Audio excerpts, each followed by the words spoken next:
하루의 시작을 하나님께 드립니다. 여러분이 오늘 하루의 삶 속에서 여러분을 지키시는 하나님을 만나시길 바랍니다. 아니, 찾아오신 그리스도의 말씀으로 하나님의 거룩하심을 경험한 여러분 되시기 바랍니다. 우리가 하루의 삶 속에서 피곤한 삶을 살아갑니다. 어려운 삶을 살아갑니다.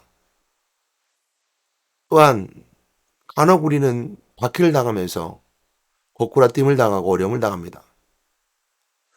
그럼에도 불구하고 우리가 하나님을 찾을 수 있는 것은 하나님이 나의 피난처 되시며 견고한 성과 같으며 하나님만이 내 말을 들어주며 하나님만이 내 모든 문제를 해결해 주심을 믿기 때문입니다.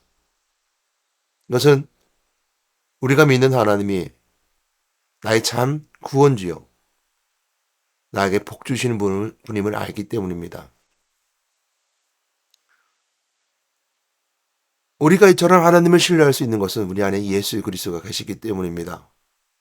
예수 그리스도를 통해서 하나님 만났고 그것이 우리에게 찾는 진리입니다. 오늘 하루의 삶 속에서 내가 죄 가운데 거하고 내가 주인임을 알게 될 때 나의 겸손한 삶으로 이끌어주시며 나를 낮춰주시는 분은 곧 십자가 죽으신 예수 그리스도의 십자가 보혈의 은혜입니다. 이것이 큰 것이요 이것이 승리임을 알게 되는 것이 바로 예수 그리스도 보혈 피 은혜로 오늘도 겸손히 그 모든 것을 감당할 때입니다. 그러나 영적 싸움에 있어서만큼 우리가 승리코자 담대히 선포할 수 있는 것, 그것이 우리가 오늘도 승리하는 승리의 비결이기 때문이죠. 우리가 세상에 이길 수 있는 것은 나를 승리케 하시는 그리스도의 은혜이며 죽으신 가운데 부활하신 만왕의 왕이신 그리스도의 선포심이 우리로 하여금 이 땅에 승리케 하십니다. 그러므로 예수님께 말씀하셨던 것처럼 내가 세상을 이기었느라 하는 말씀이 우리 가슴에 확 박히는 것은 바로 내가 그 예수 그리스도를 통해서 하나님의 가장 큰 축복 가운데 거하기 때문입니다. 그러므로 오늘 우리가 구할 것은 성령의 인도하심이고 성령이 알려주심에 있으며 성령의 가르침에 따라 순종함에 따라가는 삶입니다. 오늘 말씀 함께 나누도록 하겠습니다. 말씀은 잠언서 14장 26절 말씀인데요. 제가 읽어드리도록 하겠습니다. 여호와를 경외하는 자에게는 견고와 은혜가 있나니 그 자녀들에게 피난처가 있으리라. 여호와를 경외하는 자는 곧 하나님을 두려워할 줄 아는 자입니다. 하나님이 두려워할 수 있는 자는 예수 그리스도를 믿는 믿음의 사람들이고 성령이 감동된 자이며 하나님의 참된 진리를 아는 자들이 바로 여호와를 경외하는 자들입니다. 예수 그리스도를 통해서 하나님 만나지 못했다면 또한 성령의 인도하심 속에 있지 않다면 하나님의 진리가 아니라 세상의 것들이 진리라고 따라가는 자들이라면 여호와를 경외하지 않습니다. 여호와는 곧 하나님이시고 성경에서 말씀하는 것처럼 우리의 구원한 구원자이시며 스스로 계신 분이며 우리는 이 땅에서 우리로 하여금 하나님을 하나님답게 만드는 그 사명의 길을 우리에게 알려주신 분이 바로 곧 여호와입니다. 그래서 여호와를 경외하는 자에게는 견고한 은혜가 있다 했습니다. 오늘 말씀의 중심의 메시지는요. 여호와를 경외하는 두려움에 있는 자가 아니라 여호와를 경외하는 자는 견고한 의뢰가 있다라는 것에 있습니다.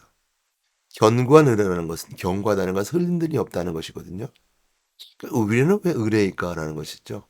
의뢰하다라는 말. 제가 이 말씀을 이제 제 아들에게 물었습니다. 아들하고는 제가 아침마다 이 말씀의 묵상을 같이 함께 암송하거든요. 그러면 이제 점심이든 저녁 때든 아들이 이제 뭐 깨우고 일어나는 시간에 전화를 받고 또 안부를 묻고 이 말씀을 이제 오늘 있었던 말씀을 암송합니다. 그래서 저는 암송을 하니까요. 이제 아들이 먼저 암송을 합니다. 틀린 부분 내가 알려주기도 하고 또 같이 암송하기도 합니다. 근데 이 말씀을 제가 이제 암송할 때 여호와를 경외하는 자의 견고한 의뢰가 있나니 했을 때 의뢰가 뭘까라고 물었습니다. 물론 문해력, 그러니까 문해상, 문장에 따르면 그 뒤에 그 자녀들에게 피난처가 있으리라 라는 말씀이 이제 이끌고 오는 말씀이죠. 그러니까 경고와 의뢰가 있으니까 자녀들에게 피난처가 있다.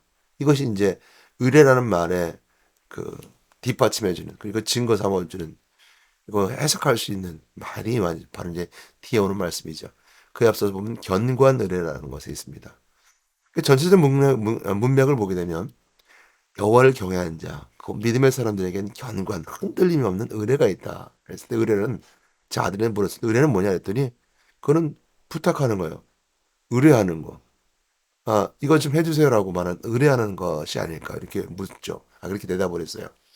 그래서 제가 원어를 찾아봤습니다. 해, 저기 원어에는 뭐라고 했을까? 그랬을 때 원어는요 미브타우입니다. 의뢰라는 단어가 의뢰가 있는 단어는 미브타우인데요. 미브타우에서 이 미브타우는 그 원어상으로는 번역하면 피난처입니다. 근데 이 피난처는 뒤에 피난처라는 단어가 나오잖아요.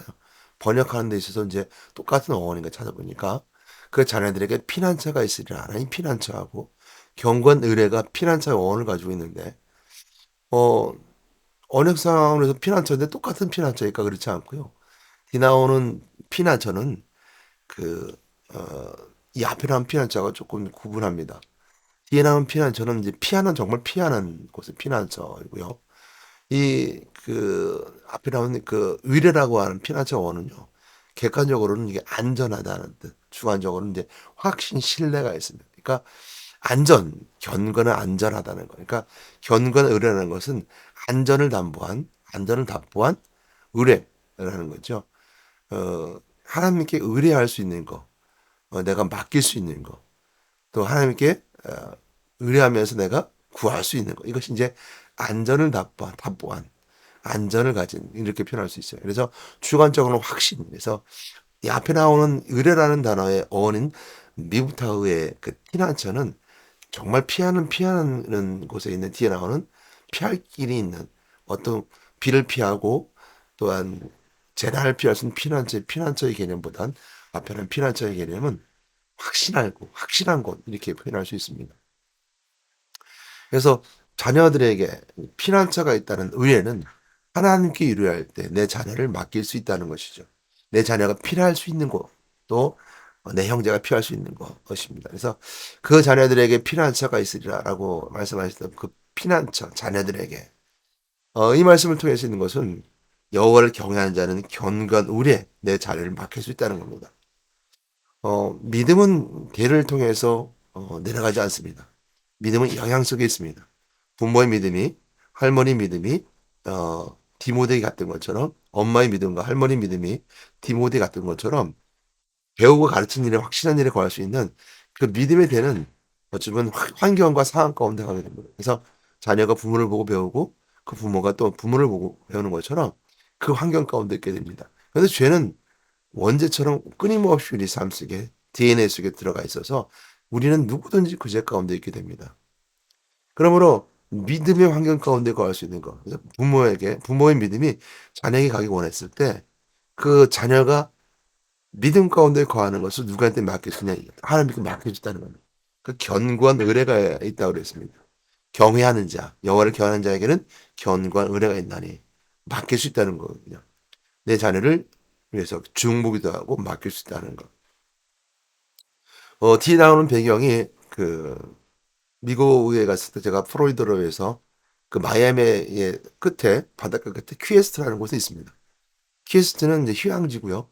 그 마이애미 해변을 따라 퀴에스트까지 하는 그 배가 섬과 섬을 이어서 도로가 쭉 연결되어 있습니다.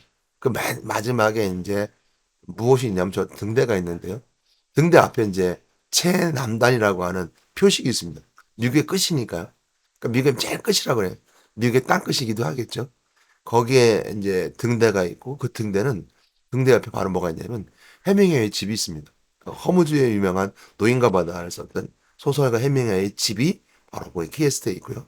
바로 이제 그 등대 옆에 있습니다. 그래서 그 등대가 유명합니다. 해밍웨이 집 바로 옆에 있기 때문에 2층 집으로 있는데 거기 방문해서 이제 저기 보게 되면서 이제 해밍웨이의 어떤 그 사진도 보고 있습니다. 근데 이제 등대가 어떤 역할을 합니까? 등대를 보면서 언제 등대와 같다라는 표현을 쓰고 싶습니다. 인생의 바다는 파도 치고 어둠이 있고 또한 어떤 어려움이 올 수 있습니다. 아버지가 나갔던 바다나 아들이 나갔던 바다는 같습니다. 그러나 그 등대를 보고 그 백기를 찾아 어, 육지까지 올 수 있는 거. 키스는 워낙 작은 섬도 연결돼 있어요. 그러니까 등대가 없으면 배들이 잘못하면 쿠바로 넘어갈 수 있거든요. 쿠바하고 가깝고 있거든요. 그러니까 미국과 이제 쿠바는 이제 공산권에 있을 때는 굉장히 어려운 적대시했던 곳이잖아요. 그런 의미에 봤을 때 등대가 없으면 이제 공산권으로 갈 수밖에 없는 거겠죠. 그랬을 때 우리 등대는 굉장히 중요한 역할을 합니다. 믿음 생활도 마찬가지죠. 우리가 맡길 수 있는 것, 등대 같은 하나님의 말씀 앞에 아버지도 아들도 경고히 그 등대를 보고 어, 육지로 올 수 있는 이거 아시겠죠. 인생에 있어서 우리가 우리 자녀를 위해서 기도할 때 견고한 의뢰가 있다. 우리 하나님께 맡길 수 있다는 겁니다. 이것이 우리가 확신이고 신뢰고 그리고 그 자녀들은 자녀들의 피난처가 된다는 겁니다. 자녀들이 힘들고 어려울 때 인생의 바다 가운데 풍랑이 칠 때 그 등대를 보고 올 수 있다는 거죠. 아버지도 그 등대를 보고 올 수 있었던 것처럼 그 등대에 견고하게 의뢰할 수 있다는 겁니다. 오늘 다시 한번 생각해 볼 수 있는 것은 우리 하루 삶 속에서도 힘들고 지칠 수 있습니다. 그럴 때마다 하나님께 나를 지켜주시죠. 어, 등대와 같아서 하는 말씀을 붙잡고 있는 자들에게 그 등대 같은 걸 바라보는 자들에게는 인생의 바다 속에서도 피난처가 있고 또한 어려움 속에서도 그 피난처로 올 수 있는 우리의 힘이 있게 된다는 것입니다. 예수님께 말씀하셨던 것처럼 강해에서 이스라엘 백성들에게서 노뱀이 높이 들렸던 것처럼 인자도 높이 들려하리라. 노뱀을 바라본 자들에게는 불뱀이 몰린 자마다 다 치유받았고 구원받았던 것처럼 오늘 등대 대신 그리스도의 말씀에 붙잡혀서 우리 구원하신 그리스도의 등대 대신 그리스도를 붙잡고 바라봄을 통해서 우리는 피난처인 그리스도에게 올 수 있습니다. 그것이 어디겠습니까? 오늘날 그리스도가 친히 말씀하셨던 교회죠.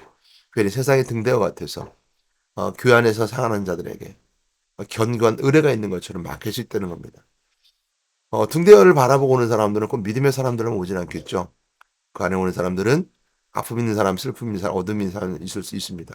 교회는 등대와 같아서 그를 바라보는 자들에게 다 구원의 빛이 되지만 그 안에 오는 자들은 다 교회 모습이 등대처럼 다 밝은 견고한 신뢰처럼 다 그럴 수 없습니다. 다만 피난처가 되린다는 걸 꼭 기억하시고 오늘 힘들고 지치고 어려운 사람들에게 있어서 교회가 등대가 되어서 또한 피난처가 되어서 힘없고 평안을 얻고 돌아가는 또한 그 하나님을 만나고 또한 인생의 삶 속에 있어서 참된 진리를 경험할 수 있는 여러분 되시기를 주님의 이름으로 부탁드리고 건면하며 축복합니다. 오늘도 그 안에서 거함을 통해서 그리스도 예수 아닌 자에게 결코 정잠이 없나니 라는 말씀 생명의 성령의 법이 제가 사망의 법에서 늘 해방했다는 말씀을 꼭 기억하시고 오늘 그리스도 안에서 참된 피난처 되신 그리스도 안에서 오늘도 평안을 누린 여러분 되시기를 주님의 이름으로 축복합니다. 하나님 감사합니다. 오늘도 힘들고 어려운 가운데서도 피난처 된 그리스도를 발견할 수 있는 것은 견고한 의뢰가 있는 것처럼 우리가 모든 것을 맡길 수 있기 때문입니다. 우리 자녀를 위해서 기도할 때마다 항상 생각합니다. 여호와를 경외하는 자는 견고한 의뢰가 있나니 있습니다. 그 자녀들이 피난처를 얻을 것이요. 오늘 우리가 한편에 견고하게 의뢰하며 안전하게 그것을 고백하며 교회 안에 그리스도 안에 뭐 있을 수 있는 저희들에게 인도하여 주시옵소서. 우리 주 예수 이름으로 기도드렸습니다. 아멘.